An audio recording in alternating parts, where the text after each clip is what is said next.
The snow started falling harder the moment the front desk clerk told me my room no longer existed. "I'm sorry, ma'am. The reservation was canceled about 20 minutes ago." "Mr. Callahan called it in himself." I stood there in my wool coat, snow melting into the collar, holding a suitcase with wheels that had frozen solid somewhere on the walk from where the rental car used to be parked. Derek's rental car. The one that was no longer in the lot. "That can't be right," I said. "We're here for our anniversary. I just watched him check us in an hour ago." The clerk, a woman with reading glasses pushed up into gray hair, turned her monitor toward me like that would help. "The card on file was declined for the remaining nights, and then he called and asked us to release the room. I assumed you knew." I didn't know. I hadn't known anything since the moment we'd argued in the lobby bathroom line, over something so small, I'm almost embarrassed to say it out loud now. A comment I made about how he'd been on his phone through the entire 4-hour drive from Denver. Texting someone he said was, "just work," and I'd made the mistake of picking up his phone off the console to charge it, and seeing a text preview that said, "Can't wait to see you tonight" from a contact saved only as a heart emoji. He'd snatched the phone out of my hand so fast he nearly dropped it, and by the time we reached the lodge, his jaw was so tight I thought his teeth might crack. "You went through my phone," he said low, so the bellhop wouldn't hear. "On our anniversary. Unbelievable." "I was charging it, Derek. You were snooping." That was 12 years of marriage, distilled into a sentence. He could disappear into his phone for 4 hours straight, and somehow I was the one who'd done something wrong. Now I was standing in the lobby of Silver Creek Lodge, 30 minutes outside Aspen, with no room, no husband, and a phone that had exactly 1 bar of signal. I want to be honest about what I felt in that moment, because I think people expect you to fall apart, and there's a strange shame in admitting that I didn't. I felt something colder than panic. I felt the particular stillness of a person watching a structure she'd spent over a decade building quietly, methodically, come apart at the foundation, and realizing she'd probably felt the cracks for a long time and simply refused to look down. My name is Whitney. I was 38 years old, and until that Friday in February, I believed I was married to a good man having a bad year. I texted him. "Where are you? They said you canceled the room." 3 dots appeared, disappeared, appeared again. Finally, "Going back to Denver tonight. You can figure out your own way back. This trip was a mistake. Not I'm sorry.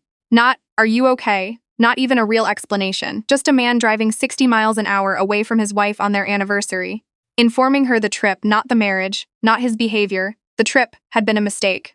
I did not cry in that lobby. I want to say that clearly, because I think it matters. I stood very still, and I asked the clerk, whose name tag read Pam, if there was a landline I could use, because my phone was down to 11%, and the charger was in a bag that was currently somewhere on I-70.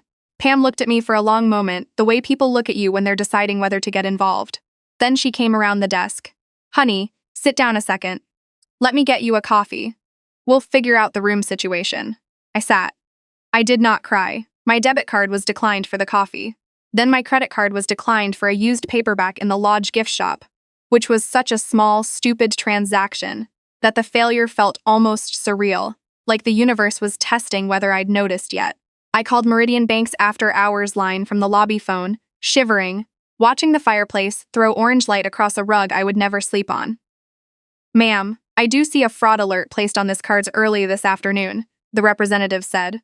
"The request came through our automated verification line, using your date of birth and the last 4 of your social." I didn't place that alert. The system shows verification was completed successfully. My stomach dropped, because there was only one other person on the planet who had my date of birth and social security number memorized, who had, in fact, set up most of our financial accounts himself, back when we got married, back when I still thought merging our lives meant trust instead of access. "Can you tell me what time exactly?" 2:17 p.m. 2:17. We had checked into the lodge at 1:40. Derek had gone downstairs to grab something from the car around 2. I remembered because I'd been unpacking and noticed he was gone longer than a trip to the car should take. He had walked outside, called the bank pretending to be me, answered questions about my own life to lock me out of my own money, and then come back upstairs and picked a fight with me over a phone charger, all before we'd even had dinner. That was the moment I stopped being confused and started being something else. Something quieter and more dangerous. I asked the representative to leave a note on the account that I suspected unauthorized access, and to email me a written confirmation of the exact time and method of the freeze request. She said that would take a few business days, but she'd flag it as urgent. I thanked her, my voice steadier than I expected, and hung up. Pam had been hovering nearby, pretending to sort key cards. "You don't have anywhere to stay tonight, do you?" "I have about $40 in cash and a phone that's about to die." She sighed, the kind of sigh that belongs to a woman who has clearly seen this exact scene before, in one form or another, over years behind that desk. "We've got an employee room in the back building. It's not much. Cot and a space heater, but it's warm and it's free, and nobody needs to know." I almost said no out of pride. Then I thought about pride, and what exactly it had gotten me in the last 3 hours, and I said yes. That night, under a scratchy quilt with a space heater ticking beside me, I did the only thing I could think to do. I plugged my phone into a charger Pam lent me, and I opened our banking app while the freeze was still only on my personal card, and I looked at the joint account. There, in black and white, was a pattern I had somehow never noticed, because Derek had always handled the finances. A phrase that in hindsight sounded less like partnership and more like a boundary he'd drawn around a room I wasn't allowed into. Recurring transfers, 800 here, 1200 there, over the last 4 months, all going to something labeled P. Marsh Design Studio. A $22,000 wire in November to an escrow company. A hotel in downtown Denver, charged 4 separate weekends, none of which matched a single business trip I remembered him mentioning. I didn't know who P. Marsh was yet. I would, by the end of the week, know her better than I ever wanted to. I sat up in that cot until nearly 2 in the morning, taking screenshots, forwarding statements to my personal email, the one Derek didn't have the password to, the one I'd kept from my life before him, almost like a spare key I never expected to need. When I finally lay back down, I didn't feel devastated. I felt like someone had handed me a flashlight in a house I'd been walking through blind for a very long time. My phone rang at 7 the next morning. Unknown number. Whitney. Derek's voice, flat, already annoyed, as if I were the inconvenience in this story. "Did you find a way back or not?" "Good morning to you too." "Don't start, you froze my card, Derek." From the parking lot, while I was upstairs unpacking for our anniversary trip. Silence on the line, the kind of silence that tells you everything a person won't say out loud. "I was protecting our assets," he finally said. "You've been erratic lately, going through my phone, accusing me of things." I picked up your phone to charge it and saw a text from someone signed with a heart emoji telling you they couldn't wait to see you. That's not erratic. That's called reading. Paige is a colleague. We're launching a client project together. You're twisting a completely normal message into something ugly because you're insecure. There it was. A name. I hadn't asked for one, and he'd handed it to me anyway, the way people do when they're so used to managing a narrative that they forget the narrative is supposed to make sense. "Paige Marsh," I said. "From P. Marsh Design Studio. The one you've wired almost $6,000 to since October." The silence this time was longer and heavier, and I actually smiled, alone in that cold little room, because I finally understood what people meant when they talked about a mask slipping. "You've been going through our accounts, ass." "They're my accounts too, Derek. That's what joint means. Or did you forget that part when you were forging my identity with the bank yesterday afternoon?" "I didn't forge anything. I just verified my social security number and date of birth to a customer service rep while pretending to be me. There's a word for that. I looked it up on the drive up here, funnily enough, right before you left me stranded at a hotel you'd already canceled." He hung up. I let him. I called Pam's desk phone at 9 and asked if there was a shuttle to the nearest car rental place. There wasn't, not on a Saturday, but a maintenance worker named Curtis was headed down to Glenwood Springs to pick up parts and offered me a ride, no charge. Once Pam explained the situation in that low, protective voice women sometimes use with each other when a man has clearly done something rotten, and everyone in earshot understands, without being told the details. On the drive down, Curtis, who had the radio tuned to a country station and didn't ask a single personal question, mentioned almost offhand that he'd seen a man matching Derek's description the evening before, sitting in his truck near the staff lot, on the phone, saying something like, "Just get the cabin ready. I'll be there by 6. She's not going to be a problem tonight." I hadn't asked him to tell me that. I think he could just see it on my face, the specific exhaustion of a woman trying to piece together a puzzle nobody would hand her the full picture of, and he decided, quietly, kindly, to give me one more piece. The cabin. not a business trip, not a colleague meeting about a client project, a cabin, ready by 6, and me, not a problem. I didn't cry in Curtis's truck either. I think I'd used up whatever tears might have come. Or maybe I was saving them. The way you save your strength for the part of the climb that actually requires it. By the time I rented a car in Glenwood Springs and started the drive back to Denver, I had a plan forming, small and cold and clear as the mountain air outside the window. I was not going home to confront him in a fury. I was going home to build a case. I called my closest friend from a hands-free line somewhere past Vail. Kayla and I had known each other since college, and she'd spent the last 9 years as a family law paralegal, which meant she knew exactly what to ask me before I even finished explaining. "Okay, stop," she said. "Don't call the bank again until you've talked to an actual attorney, because you want everything documented the right way from here on." "Did you get the freeze time in writing?" "They're emailing it." "Good. Screenshot everything else exactly as it is. Don't edit, don't organize yet, just capture it raw with timestamps visible. And Whitney, do not confront him again until you've talked to someone. I know you already did once, that's fine, that's human. But from here on, you gather. You don't fight him on the phone anymore. You let the evidence fight for you." I listened to her the way I hadn't let myself listen to my own instincts in years. I got home Saturday night to an empty house. Derek's closet was half cleared, which told me he had no intention of coming back that weekend, or possibly ever, unless it was on his terms. I didn't touch anything of his. I made a pot of tea, sat down at the kitchen table with my laptop, and started building the folder Kayla had told me to build. I named it, plainly, Records. Nothing dramatic, just records. Over the next 4 days, working late into the night after my shifts at the design firm where I managed client accounts, I put together a picture that made my hands go cold every time I looked at it directly.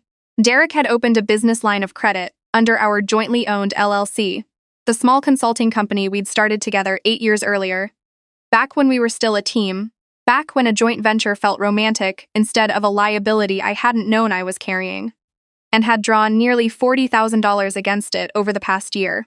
Payments to Paige Marsh's design studio for consulting, most of which appeared to have no corresponding client invoices anywhere in our actual books. A $22,000 contribution toward a down payment on a condo in the Highlands neighborhood, listed under Paige's name alone, but paid from an account with both our names on it. Weekend charges at a boutique hotel downtown that matched, almost to the day. 4 weekends I distinctly remembered him telling me he was in Phoenix for a supplier conference that, when I searched for it online, did not appear to exist. I sat with that for a long time. Not the money. The money made me angry in a clean, useful way. What sat heavier was realizing how many small lies had been laid like bricks under a larger one, for months, maybe longer, while I was picking out anniversary gifts and booking a lodge in the mountains because I genuinely thought we needed a reset, not a reckoning. On Tuesday, I got a message request on Instagram. Paige Marsh wants to connect. I stared at that name for a full minute before I accepted it. "Hi, Whitney," the message said. "I think there's been a misunderstanding. Derek and I work together. I'm sorry if something got twisted around." I didn't respond right away. Instead, I went to her profile, which was mostly public, mostly photos of a sleek little design studio and staged interiors, the kind of aesthetic feed that made everything look curated and enviable. Buried in her tagged photos was one from 4 days earlier. The Friday I'd been sitting in a cot at Silver Creek Lodge. A photo of a mountain cabin fireplace, captioned Cozy Weekend, and in the corner of the frame, unmistakably, was Derek's watch. The one I'd given him for our 5th anniversary. The one with our initials engraved on the underside of the band, which I happened to know because I'd had it engraved myself. I took a screenshot. I did not reply to Paige. Kayla's voice was in my head. "You gather, you don't fight." And I understood, finally, exactly what that meant. Every piece of proof I collected without emotion attached to it was worth 10 arguments. By Thursday, I had an appointment with a family law attorney named Monica Reyes, a woman Kayla had worked with for years and trusted completely. I brought a folder 2 inches thick. Monica went through it page by page, occasionally making a small sound, not quite a laugh, more like the sound a person makes when they see a mistake so large it becomes almost impressive. "He drew against a jointly owned business line of credit to fund an affair," she said. "That's not just a marriage problem, Whitney. That's potentially business fraud and identity misuse layered together. The bank freeze alone, if he really did impersonate you to authorize it, could be its own separate issue. We're going to want a forensic accountant to trace all of this properly before we file, so nothing can be disputed later. How long will that take? A few weeks, maybe. I know that's not what you want to hear. It wasn't. But I'd already waited 12 years to see the man I married clearly. A few more weeks, done right, felt like nothing. Derek came home that Thursday night while I was at the kitchen table, and for a moment, standing in the doorways in his work coat with snow still on his shoulders, he almost looked like the person I'd married. Then he saw the folder, closed but visible, and his face rearranged itself into something colder. "We need to talk like adults," he said. "We can talk. I'm not signing anything, and I'm not agreeing to anything until my attorney reviews all of it." "Your attorney." He laughed, short and humorless. "You're already lawyering up? Over a business trip and a joint account you don't even understand the half of." "I understand the $22,000 down payment on a condo for Paige Marsh. I understand the 4 weekends you told me you were in Phoenix. I understand the fraud alert placed on my card from the parking lot of our anniversary hotel." "Which part am I misunderstanding, Derek?" He didn't answer. He went upstairs instead, and I heard him on the phone through the ceiling, his voice rising and falling, and later I would learn from Monica that Paige had called him in a panic that same night because the condo's escrow company had flagged irregular funding sources and frozen the closing pending review. A review that, once it started, was not going to stop at the condo. I moved into Kayla's guest room the following week, partly for peace, partly because Monica advised it would look better for the record if I wasn't cohabiting during the discovery process. Derek texted, in the days after, in the particular rotation people use when they're negotiating instead of grieving: apology, then blame, then nostalgia, then a thinly veiled threat about how expensive this could get for both of us, then apology again. I answered almost none of it. What I did answer, I answered briefly, and I forwarded every message to Monica. His mother, Carol, called me twice. The first time, she cried and asked if there was any way to keep this within the family. A phrase I'd once have found comforting and now understood as code for keep this quiet so nobody has to be embarrassed. The second time, a week later, her voice was different. Smaller, sadder, more honest. "His father found some of the financial statements," she said. "Whitney, I raised him better than this. I don't know what to say to you except I'm sorry." I told her I appreciated that, and I meant it, but I also told her I wasn't in a position to talk about reconciliation, because there was nothing left to reconcile. The marriage hadn't broken that weekend at the lodge. It had just finally shown me where it had been broken for a long time. 3 weeks in, the forensic accountant finished her preliminary report. The numbers were worse than what I'd found on my own. Derek had also been quietly diverting a portion of client retainers from our consulting business into a personal account. Money that technically belonged to me as a 50% owner of the LLC. Money he'd apparently justified to himself as his to manage. Monica said the total misappropriated funds, once you added the business line of credit, the diverted retainers, and the joint account withdrawals, came to just over $81,000. I remember reading that number in Monica's office and feeling, strangely, calm. Not because the number didn't matter. It mattered enormously. It was the kind of number that changes a person's entire financial future. But because for the first time in 3 weeks, I had something solid enough to stand on. Not suspicion. Not a feeling in my gut I'd been talked out of for years. A number, documented, defensible, real. Paige reached out again in April, this time not to me but to Monica's office directly, through her own attorney. She wanted, apparently, to distance herself from the business fraud allegations, and was willing to provide records of her communications with Derek in exchange for being left out of the criminal referral. Monica had mentioned as a possibility. Regarding the identity misuse with the bank, we met, Monica, myself, Paige, and her attorney, in a small conference room downtown, the kind with a window that looked out over a parking garage instead of anything scenic. Paige looked nothing like her curated photos. She looked tired, and young in a way that made me feel, briefly, less angry and more just sad for both of us. 2 women who'd trusted the same dishonest man with very different pieces of the truth. "He told me you two were basically already separated," she said, not quite meeting my eyes. "He said the marriage had been over for a year. I know that doesn't excuse the money. I didn't know about the business line of credit until it was already spent. He told me it was a bonus from work." I didn't say anything for a moment. Then I said, "We were at a lodge in the mountains for our 12th anniversary, the weekend you posted a photo from that cabin. I don't need you to feel sorry for me. I need you to hand over whatever records you have. She did. Text threads going back 8 months, including several where Derek explicitly discussed moving money so Whitney won't notice, and one, dated the Thursday before our anniversary trip, where he wrote taking her to that lodge to keep her distracted this weekend. Then heading up to see you after, don't worry about her. I read that message twice.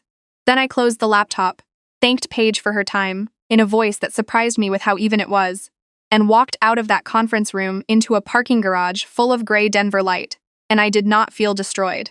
I felt like a woman who had just watched the last brick of a very convincing lie fall out of the wall. Derek was let go from his firm in May. It turned out the client project with Paige Studio had involved him steering a mid-size contract toward her business without disclosing the relationship.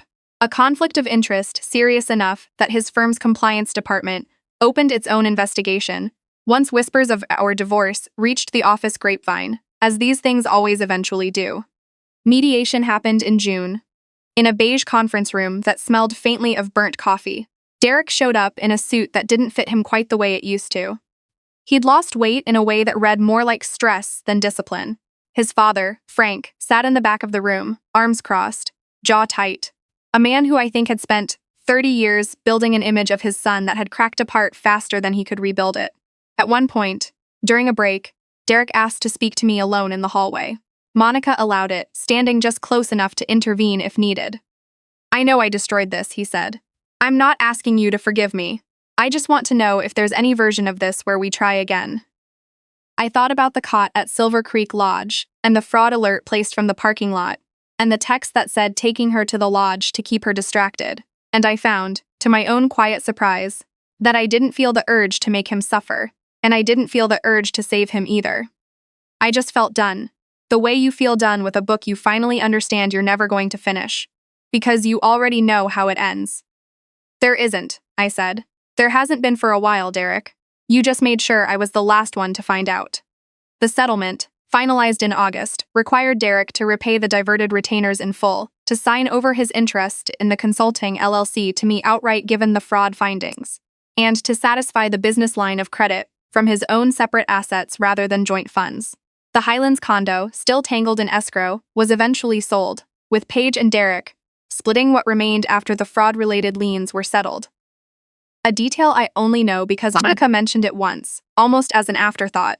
The way you'd mention the weather in a city you no longer live in. I kept the house. I kept the business, which I renamed within the month. Not out of spite, just because Callahan Consulting had never really been my name to begin with, not in any way that mattered. I called it Hartwell Creative after my grandmother's maiden name, a small, quiet reclaiming that meant more to me than almost anything in the entire settlement. In September, I drove back up to Silver Creek Lodge alone. Pam was still working the front desk, and when she saw me walk in, she came around the counter and hugged me before I could even say hello. Look at you, she said, holding me at arm's length like she was checking for damage and finding, mostly, that there wasn't any left to see. You look like yourself again. I stayed 3 nights, in an actual room this time, one with a view of the ridge instead of a cot in the back building. I sat by the same fireplace where I'd once waited for a coffee I couldn't pay for. And I thought about how strange it is that the worst weekend of your life and the place where you started to become someone new can sometimes be the exact same address. I didn't come home from that trip with some grand new plan for my life, if I'm being honest. What I came home with was smaller and steadier than that. A decision to stop treating my own instincts like something to apologize for. For years I'd felt the ground shifting under that marriage and talked myself out of trusting it, because trusting it meant admitting how much I'd have to lose. It turned out I lost it anyway. The only difference is that now, when the ground shifts, I look down. Kayla asked me recently if I regret going through his phone that night in the car. I told her no, I regret waiting 12 years too. I don't know Paige's life now, and I've stopped wondering about it.